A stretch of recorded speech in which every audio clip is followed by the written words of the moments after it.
It's a beautiful day here in New York City. As you can see here, looking out my window, and on this beautiful day, we are going to talk about Nikola. Welcome back to the channel. It is a beautiful day here in New York City. Really wanted to talk about Nikola this morning. There's some crazy price changes. The price ran up, actually past $28. So let's actually just start right there. We'll jump right in. Yeah, so as you can see, it's up 7% on the morning, right? It is 10 a.m. The market's been open for 40 minutes, and we're up $2. And really the entire premise of this video, or why I think it's so important to shoot this now, is that this run up should not be seen as an indicator to buy, right? Nikola is a very problematic company, in my opinion. Again, quick disclaimer, everything in this video is just my opinion, but very problematic company. They don't have revenues. There's some lawsuits. I'm going to talk about those, some investigations. But in general, this price run up, if you're someone who was betting on the downside and you're getting squeezed out, you need to just stay strong, or if cut your losses early. I think there's going to be, the squeeze is only going to get bigger and bigger until a few key dates happen. But before we jump into that, my name is Forrest. I invest in stuff. Welcome to my channel. Go ahead and hit all of the little buttons down there, like, subscribe, all that stuff. You know what to do. Okay, so let's talk about Nikola. And the first thing I want to talk about are the investigations, right? So Nikola is currently being investigated by the Securities and Exchange Commission and the Department of Justice. And this isn't just something to scoff at, right? And the reason it's nothing to scoff at is because all of the claims or the allegations against them that caused an initial tank in their price, they had nothing to say.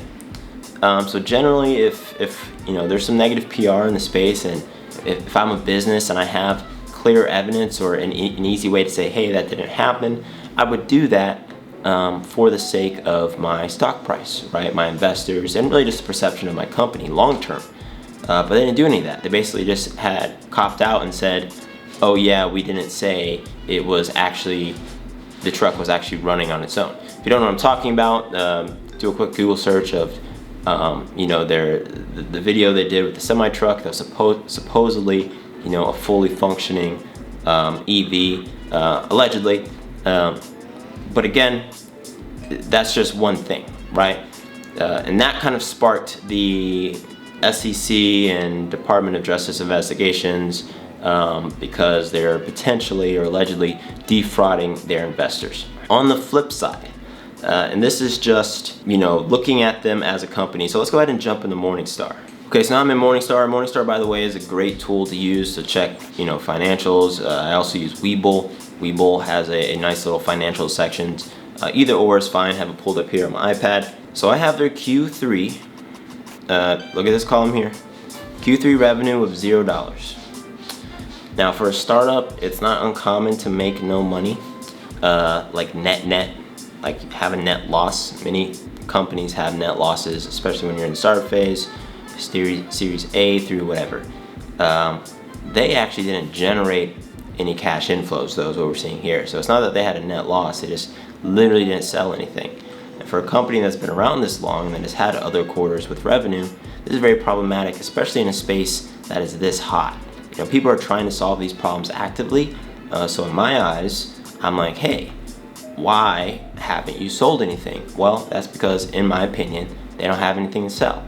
And so outside of this potential partnership with GM, which I don't think is going to go through because GM is a real company, and now they're looking at Nikola saying, we thought you were a real company, but not only do you not make any money, you don't have anything to make you money with, from the outside looking in my opinion. If we scroll down to the rest of the year, if we look at their quarter-over-quarter growth, it's negative. It's not good. This isn't something that you would see. And even in unprofitable startups, right, that you would still expect, some increase in revenues, an increase in profit margins or in margins on sales, to give them a road towards profitability, right? But that's just not the case with Nikola. So that's just a quick glance at the charts. We don't have to dig through these. Really, the only number that matters here is the one at the top. They didn't make any money. So that brings me to the next point, and that is the insider share lockup period is ending on December 1st for Russell and Milton, and then December 3rd for everybody else. So what also happens, take a sip of this coffee really quick actually. So what also happens in the startup world when you work at a startup is they give you a ton of equity in the company, right? Now this equity is illiquid until the company decides to make it liquid, basically. Usually when you go public or something like that, right? It's usually not been easy to sell these shares on the inside. Like if I'm an employee and I want to sell my shares to someone else, there usually aren't that many mechanisms for that. Like they're very, very illiquid. But the idea is part of your comp when you work at a startup, you know, you have much less job security, possibly working more hours, so they give you equity in the hope 5-10 years you realize the value of that equity. Maybe you make a couple $1,000,000, right? Think of like Facebook and other big startups where everybody who was there early made a ton of money. So here's what's gonna happen with Nikola, right? There's all this stuff happening around them, a ton of allegations. In my opinion alone, do your own research, but in my opinion, if I'm working there, I would offload those shares as soon as I could and then maybe look for a new job. The reason why you wouldn't see people leaving before that is because their shares are about to be eligible to be sold, right? So even with all this stuff going on, if I know that I can sell, you know, even if it's not at the value that I wanted, but if I have, you know, 10,000 shares, let's just say I have 10,000 shares at a current share price of $28, that's a solid chunk of change, right? And, if everybody does that at once, it's gonna crash the stock price, right? So everybody is gonna sell their shares at once. It's gonna crash the stock price. I think down into the single digits, possibly. Now we might see some type of support or something from other people who are trying to game this stock, but it's not looking good, in my opinion, on the outside looking in. Even if you didn't account for all of that, I think that I would short this company just looking at their financials. For a company in the position that they're in the sector, the vertical that they're in, they don't have a lot going on, right?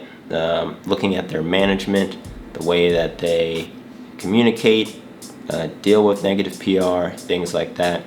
I don't see a lot, or I'm not inferring a lot going on behind the scenes that makes them seem like a good buy long term. So all this is to say, if you're in Nikola, because I've shot some prior Nikola videos and a ton of people on YouTube are doing Nikola videos as well. Many saying don't buy, but then you have people in the Nikola cult saying that you should buy. There are journals, you know, there's an article out at Barron's recently saying, you know, it's a good buy, which I think is just total BS. But in any case, I'm shorting it. I think that's the best play in my opinion. Again, not making a recommendation, do your own research, but definitely not a long play. So if it's in your portfolio long, if it was in my portfolio long, I would, you know, take it out, realize these quick gains and understanding that lockup period is ending. And I would definitely want to be out before the end of that lockup period. That's what I would do, in my opinion, right? So I think I touched on everything I wanted to touch on. Generally, I just think that this price or this stock has swooped in a ton of retail traders, even like myself, right? I'm in on it just trading options because it's super volatile, which is great for trading options.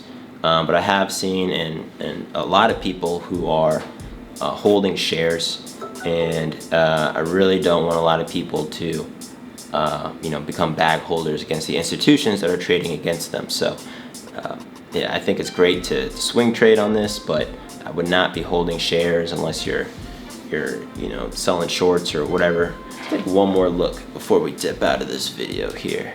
It's pulling back a little bit. So currently at $28. Let's see if I can get this in focus. It's currently at $28.